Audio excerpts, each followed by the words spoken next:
Hello and welcome to Unplugged TV India. I am Abhishek Tiwari and with teary eyes and heavy heart, we are reporting this video today with you. On the second day of Russia-Ukraine war that might lead to a major catastrophe, we are all praying for diplomatic solutions between two countries.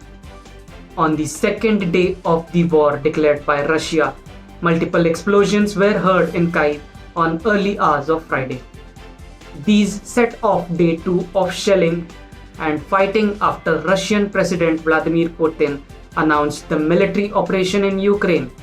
Earlier, Ukrainian President Volodymyr Zelensky had informed that 137 people, including 10 military officers, have been killed and 316 people have been injured so far.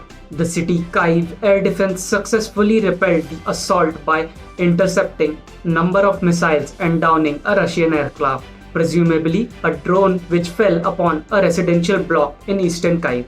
According to Ukraine's defense ministry reports, Russia has already lost around 800 men.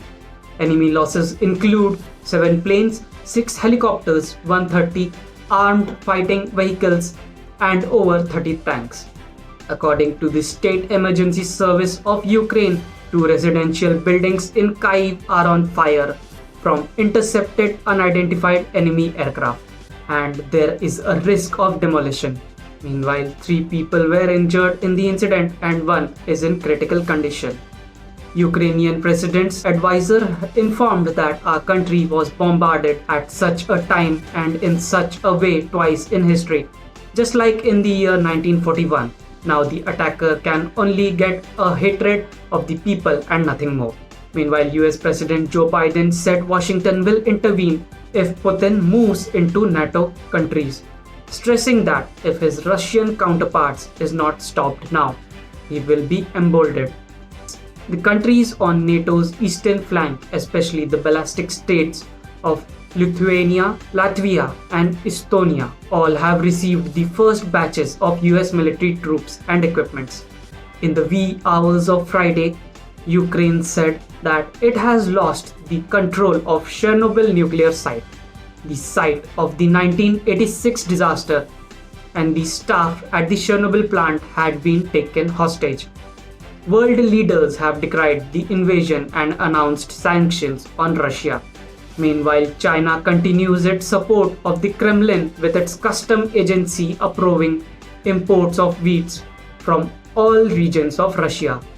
Russians are shocked by the invasions and have turned out by the thousands for street protesters in Moscow and other cities. They signed open letters and online petitions demanding the halt.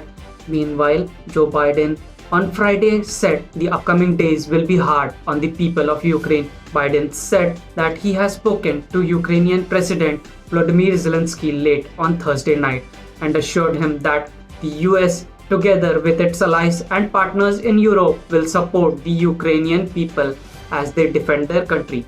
US President said the Russian military has begun a brutal assault on people of Russia without provocation, without justification, and without necessity. This is a premeditated attack. Vladimir Putin has been planning this for months. He moved more than 175,000 troops, military equipments into positions along the Ukrainian border.